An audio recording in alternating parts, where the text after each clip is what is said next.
Hey everyone, welcome to another video. With The Weeknd now being the latest victim of internet drama due to his portrayal as Tedros in the HBO show The Idol, I thought it would be fun to look at some recent performances from musicians in both film and television and see if utilizing an artist in a film or television series is something that can genuinely benefit the art form. Remember, if you love film, gaming, or television content, please consider clicking that subscribe button and let's get into it. So I'm going to go through two musicians that didn't work out too well and give you one successful story and see what made that story work and these other ones didn't. The first one is the most recent one in The Weeknd, my favorite musician. He tried to go for a big performance in the HBO series The Idol, where his performance was heavily criticized and came off cringy to a lot of people. To me, there was potential in there and he did have some good moments, but I think what he failed to do, and this can be expected in this scenario, is that he didn't really understand the power of nuance in his performance. Screaming or going crazy or swearing a bunch can be effective, sure. When you look at all of the best performances in some kind of compilation and it's just a row of screaming actors like Adam Driver, every day I wake up and I hope you're dead, Daniel Day-Lewis, I've abandoned my child! I've abandoned my child! or Leonardo DiCaprio, Does your girlfriend think you're a fucking worthless loser? Good. Pick up the phone and start dialing. I want you to deal with your problems by becoming rich. it's effective for one reason and one reason only. There is nuance in these performances. There are quiet moments that make the intense scenes mean so much more, as something was boiling internally in the character that has been finally let out. It creates a satisfying scene that does deserve to be recognized when they're screaming. However, what The Weeknd did here is that he is just a crazy dude practically for the duration of this show. I thought this show gave this character some slight moments of nuance at the end of the show, which made me disappointed because it's not there enough to make the scenes where he is trying to be this controlling character who is a psycho believable. Now, I can say that this can be expected for someone in his situation because this is his first true acting role. Sure, he has given a performance in his music videos, which are really excellent, but I think it would be safe to assume that he hasn't fully committed the right amount of time to really hone his skills as an actor in a TV series before The Idol began. I think it proves as a really good juxtaposition to the successful story later in the video because he dived headfirst into this. His name was slapped all over the marketing. He was a writer for this show with Sam Levinson and had a level of creative control while also performing. And as someone who is very talented at music, he had shortcomings as a writer and an actor, which led to very heavy criticism of him because when you slap your name everywhere like that, it opens you up for heavier criticism. He is definitely getting criticized more than Lily Rose Depp, his co-star, because one, she's a trained actor and had some more nuance in her performance. Plus, she didn't write the show, she just starred in it. So while she had some criticism, it hasn't reached the same level as The Weeknd, who is roped in with Sam Levinson as one of the key players for the show's shortcomings. The next key example here was where his presence actually overshadowed the film itself, and that was Harry Styles' major acting debut in Olivia Wilde's Don't Worry, Darling. This is where more than the performance led to the downfall of this movie because Harry Styles is a mega superstar. In this day and age, everyone says Hollywood doesn't have too many true superstars. It's mainly the characters that people follow now. While I don't fully agree with that statement, I don't think there is quite as many mega superstars in film and television that there are in music. Harry Styles is one of those people that has a very passionate fan base, similar to Taylor Swift, where the fans will show up for whatever they do to some extent. So this film, which I think would have done okay, but it wouldn't have pulled really massive numbers at the box office, It did a lot better, I think, because Harry Styles and the notoriety that he gave this film drew a lot of eyes to it. The performance to me is similar to The Weeknd's. I would say it's actually weaker here because it felt like almost every single line was completely forced. In this case, it just felt like the right career move at the time for Harry Styles, rather than seeming like something that he was really committed to. This film seemed like it would be something only film fans would really go and see after enjoying Olivia Wilde's debut in Booksmart. But we hit the Venice Film Festival where this premiered, and we get hit with this wave of drama that affected this film quite a lot. The biggest incident to me was where it looked like Harry Styles spit on his co-star Chris Pine as they went to sit down. This has been denied by so many people, but the footage did genuinely look like he spit on him, and married with all of the drama with a lot of people that are involved with this film and how they were not getting along, it kind of went straight into the narrative that was being presented at the time. This going along with the relationship between Olivia Wilde and Harry blooming on set, came reports that her professional behavior made the lead Florence Pugh very upset at her director.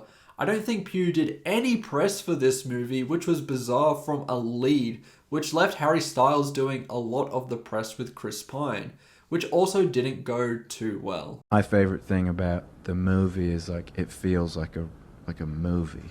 It feels like a real go to the theater film movie. Now, this drama definitely did good for the movie financially, but long term, I think it's really derailed Olivia Wilde's future prospects as a director, which is a little bit of a shame because she did show a lot of promise.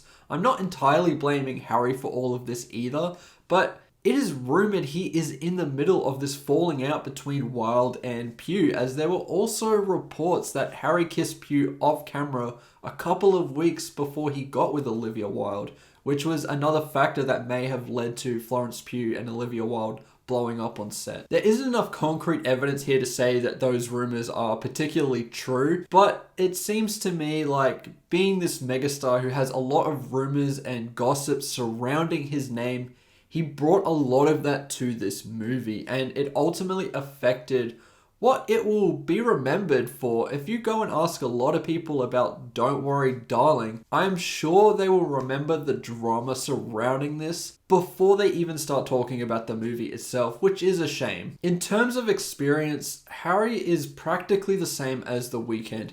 He was not trained in this profession, but because he is such a large name, he went to this different art form and he couldn't really hit the moments he needed to. He did also star in My Policeman, which was just another movie that kind of got derailed due to all the chaos surrounding Harry's name at the time during all of this lead up to Don't Worry Darling. But once again, he was criticized for a fairly mediocre performance, and as far as I know, that's all she wrote with Harry's acting career. He went back to the music industry, where he is once again on top of the world. Now, the successful story works for two reasons. Number one, they gave themselves time before they hit a major lead role. And number two, they didn't really overshadow the movie because they transitioned into this art form quite seamlessly. I'm talking about Lady Gaga. I think she perfectly transitioned into acting because by the time she took a massive role, she had a decent amount of screen time under her belt. She had some smaller experiences in movies that kind of no one cares or talks about, like Machete Kills and Sin City, A Dame to Kill For. Both were really small roles where she could get some kind of experience on set with some training before taking a massive lead role. She then starred in American Horror Story, which was a major role. It was a meaty performance after having some experience on camera. The role was kind of made for her as well, and she was successful, even winning a Golden Globe for her performance. However, the massive lead role came in Bradley Cooper's A Star is Born, which was once again kind of made for her. She crushed it in this performance and got herself nominated for an Academy Award. Now sure, her superstardom did overshadow the movie at one point, but to me that was well after it had been released. When they were performing Shallow at the Oscars and everyone was talking about how she might be dating Bradley Cooper in secret. But I don't think too many people remember that now. She is now looked at as a really respected actress, and that is because she paid her dues in small roles and worked her way up a little more naturally rather than utilizing her influence and fame to get into a lead role before she was ready. She now has this role in the second Joker film opposite Joaquin Phoenix, and I don't think anyone is really doubting if she will give a bad performance, because she has shown that she has what it takes to be an Oscar caliber actor, because she's done it before. She came very close to doing it a second time with House of Gucci. The movie sure was received poorly, but she was looked at as the shining star in that movie and did get nominated at a number of other awards bodies before the Oscars snubbed her performance. It does seem strange that we have had this trend of musicians not giving great performances in movies and TV shows, because many years ago there were many examples of so many success stories in this regard. Cher had a performance that still gets talked about a lot. The same can be said for David Bowie in Labyrinth. There are also multi-talented musicians like Jamie Foxx who can kind of do music and acting at the same time, and even someone who started as a musician but is now known as an actor like Will Smith. But they all succeeded because they started small and worked their way up to more challenging roles that actually matched their experience. The movies like Labyrinth starring David Bowie had a role basically made for the musician's personality. So even when they have such a massive responsibility, they can kind of transition easily in that role. They can nail the performance because they don't really have to alter themselves too much to make the role work. Lately, it seems like megastar musicians want to create some form of art, and that is great, and I want to see them keep pushing, but they aren't really qualified for that job yet. I think Harry Styles could have nailed his performance in Don't Worry Darling, and I especially think The Weeknd could have done something truly special in The Idol if they had done their rounds as actors first in smaller roles, especially in The Weeknd's case where he's writing as well, because that's something that is so challenging, and to do that for the first time, you're going to have a lot of inconsistencies in there, and that appeared in The Idol. I think it's definitely an interesting discussion to have, and I hope in the future many of these musicians look to put in the time first before thinking they can deliver an Emmy or Oscar-winning performance without honing their craft first. Changing from what you're good at to doing something completely new can be exciting, but it is also extremely challenging. And I think due to the amount of success that Harry and The Weeknd had before their shows and movies, they weren't prepared for the challenges that came with performing at that high level. Anyway, that's all I have to say about this topic. I definitely want to know what your thoughts are in the comments below. It's an interesting discussion that I would love to continue with you. So let me know your thoughts. Remember to like and subscribe, and I'll see you in the next one. Goodbye.